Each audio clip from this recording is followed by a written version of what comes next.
Hi, I'm Symphoneers, and today we're taking a look at this weird Selesnya deck. This is sort of just built around, like, hey, Outcaster Greenblade is a nice value card. It's like if Topiary Stomper could block, which is relevant, very relevant.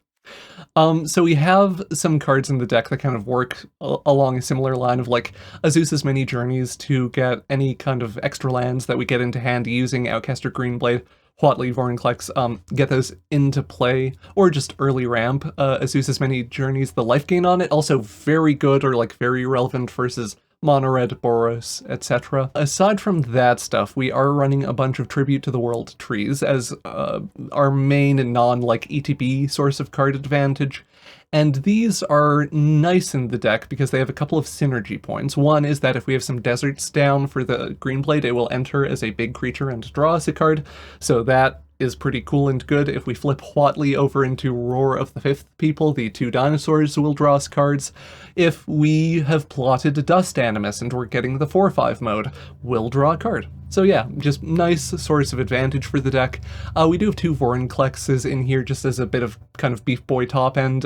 Reach is nice or especially relevant given that the Slick Shot Show-Off is one of the premier threats in the format right now, the, red prowess bird.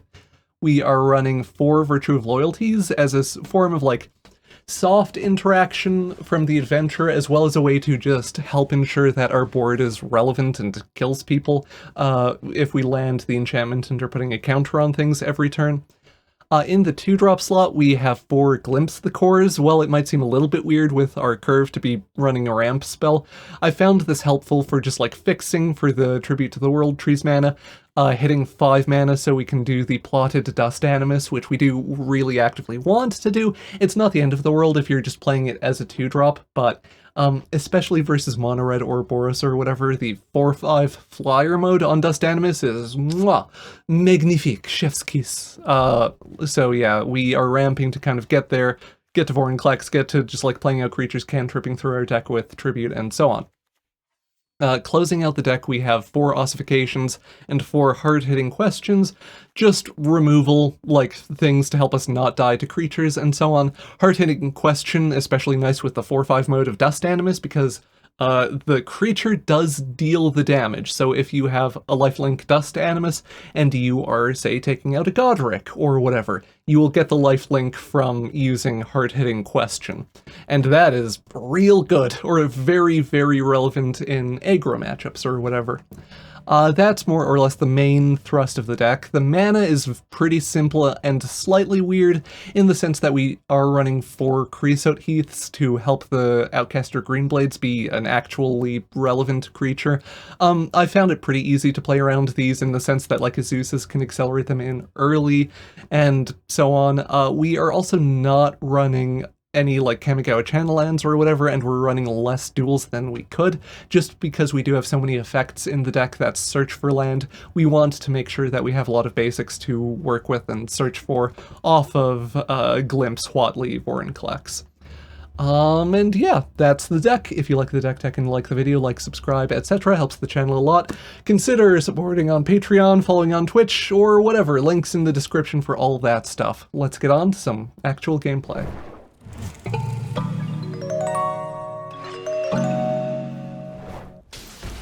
I like this hand. Glimpse. Okay, we're just awesome. Sorry, we can't ossification because we don't have a basic, so we do need to. We can use Virtue as removal. Theoretically, I think glimpsing here is just stronger though, because this will give us a forest to stick the ossification on, and then we can also Virtue Knight block something. We're going to have a bit more information on upcoming turns too to kind of figure out what we want to do. Almost certainly just ossifying this. I do lean pretty aggressively towards just removing threats, even though theoretically we can like block the Swift Spear or something. That's often going to backfire against Mono Red.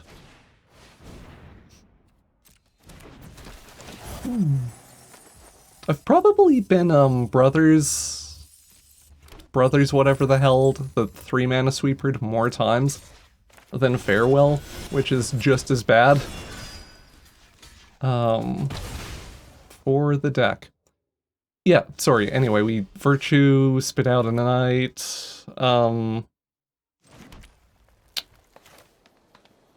we could get the Virtue of Loyalty down, although we don't actually have that much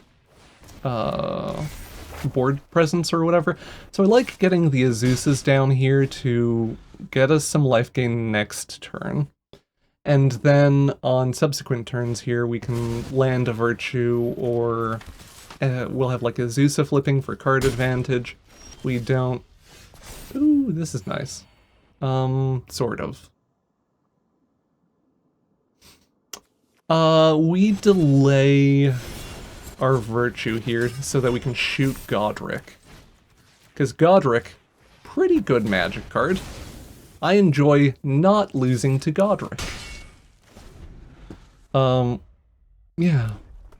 Opponent hits their 3rd mana. They've stumbled long enough that we've been able to stabilize a bit. Although Slickshot show off pretty bad for us. Can we simply top deck some removal? That would be nice. We will get an additional draw off of this happening. Seems like the answer is no. We probably lose here to 4 cards in hand from red, which is a little frustrating.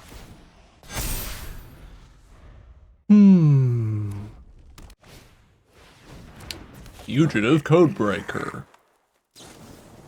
Lightning Strike face.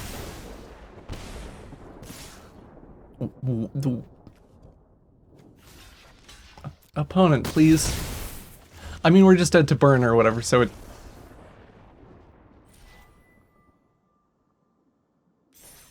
Just 2 lands in hand? I'm... Sure, I'll take it. Good games to the opponent. That's a 1-land hand. On the play. This hand is okay-ish. Tossing Azusa's back, because they're a little bit noodly. Yeah, Razorverge Thicket. Azusa's also play a Plains on 2. I guess theoretically we could Dust Animus. I don't know, more interested in ramping, I guess. Fugitive Codebreaker, so this is Temur Blitz. We gain 3 life, which is good. We will search for a desert here because it's going to make the Greenblade thick, and we have no 1-mana play or whatever anyway. So we can do this to ideally have a blocker, or like make them burn a lightning strike on the Greenblade.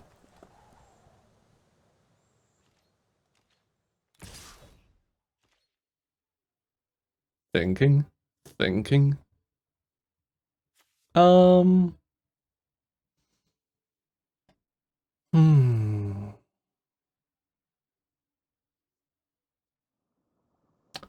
blocks? They have a lot of cards in hand. I think the odds of us having a productive block here are close to 0. And I don't even mean productive.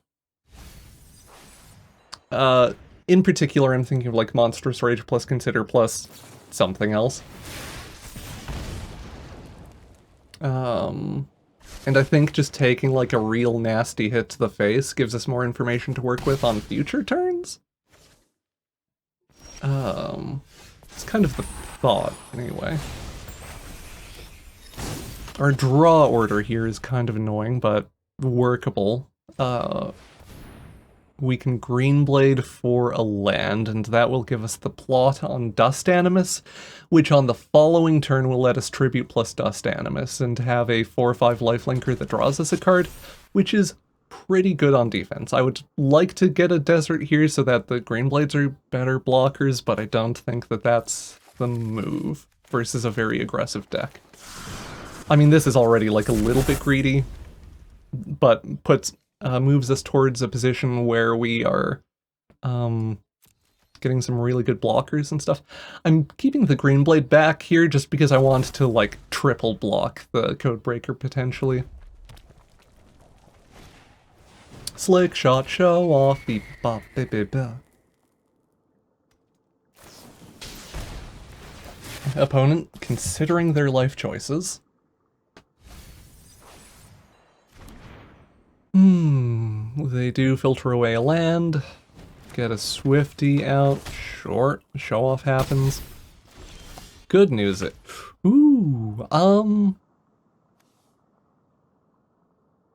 Sorry, we can't actually do the thing if... Right. Me forgetting tribute sequencing. Whatever, this is fine. Gigantic 4/5. Hard-hitting question, kill that bird. Gain 4 life because it's a bite spell. Get tribute down. And yeah. Swing in with Likeness Seeker. I think the Greenblades are pretty good on defense still. Swing in with 2 of them, maybe? I'm pretty okay dusting. Blocking with the Dust Animus. Even if it dies to, like, Monstrous Rage on something. I guess, like, Burn Spell would be bad, taking out the Dust Animus, but... I don't know. It's alright. Otter on the Swifty. We are going to block like this, I think. This might be greedy, like not just jumping with the Greenblade. We have an okay amount of health to work with. Monstrous Rage, I guess, is... I'm still have not been playing around to people playing Twinferno all of a sudden. I just kind of refuse to acknowledge it. And I don't know why. Like, it's a perfectly reasonable spell to play. Yeah, I don't know.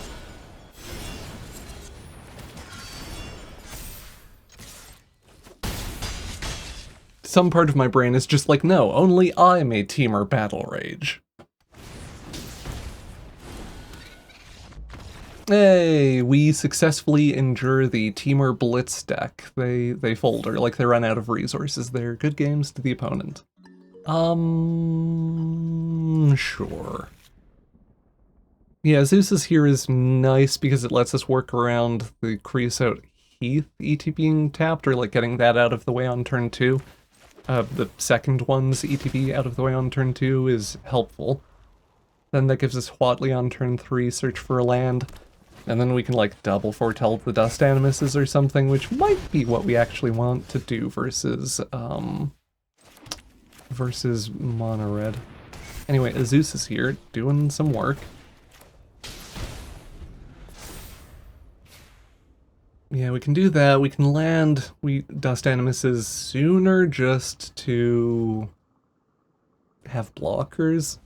It's always a little bit hard to say. I guess it depends on how they develop. Like, if they have an early Slick Shot, we really just need a blocker down for the Slick Shot.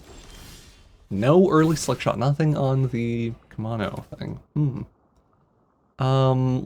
Because we naturally drew a land, the thing I want to do here is plot a Dust Animus, and then glimpse the core, because that will give us the life-linked up Dust Animus next turn. And we're at 22. So having 4/5 flying lifelink before the mono-red opponent has even gotten us below 20, pretty good. Or, you know, they'll hit us this turn or whatever, but yeah, feeling alright. Ooh, Ossification is handy. Dust Animus. And then, yeah, we would like to Huatli for a land. Just grab kind of whatever. Play that out. Ossify the Godric, because it's their best creature. And yeah. If we draw a land, we're not actually that mad at it, because it would give us a full 4/5 Dust Animus. I think we're probably plotting the Dust Animus anyway. Just because the lifelink is such a big deal versus mono red. And we have enough, like, breathing room that that's okay. I mean, maybe my opinion will change depending on how this turn goes. We're very happy trading here. Like, I assume they have another thing they can cast to... Yeah, play with fire on the Dust Animus? Sure. This is totally okay. We go up to 17. Oh. Tribute. Yeah, Tribute's nice with Watley.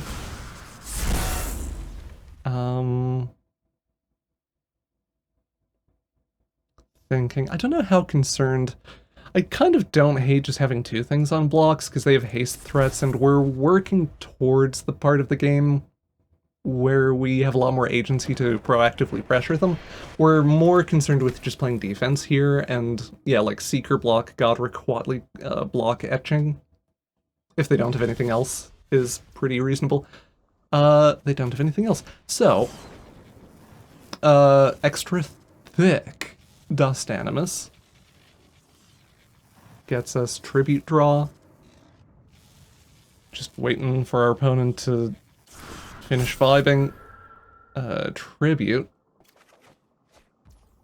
Virtue is pretty good. We can't get the Knight, and we can just Virtue here. Like, do the enchantment, get counters on the Dust Animus. That probably closes out the game pretty effectively. The other option I'm considering here is flip Watley, ossify Godric. We have enough mana for that, right? No, we don't. Okay. So I'm just going to Virtue.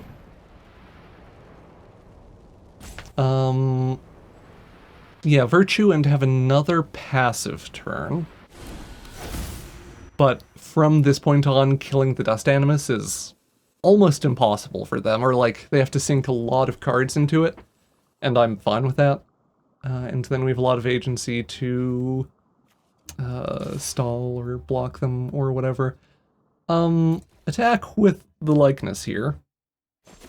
The Watley attack just gets eaten by Godric, but yeah, we get in for 3 and then counter and untap from Virtue. And all of this is pretty cool and good.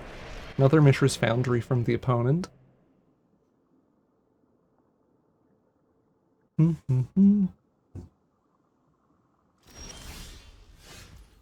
Outcaster Greenblade. Yeah, sure. Do this. We can grab another desert as a treat. I guess we'll see what we get off of the tribute. It will be big enough to trigger the draw mode on the tribute of the to the world tree. So that's nice. Our opponent definitely in the, like, slow playing because I'm salty mode. I mean, I shouldn't speak for them, but that feels like where we're at, of just like, I'm looking for a way out. I'm not seeing it. Pardon me, I should have stacked those triggers differently. That's a minor thing. But yeah, our opponent does in fact scoop, because this Dust Animus is a huge, huge, huge problem for them. Good games to the opponent. Thank you for watching the video, and an extra big thank you to the Patreon patrons and YouTube members that help make these videos possible. Hope you have a wonderful day. Bye-bye.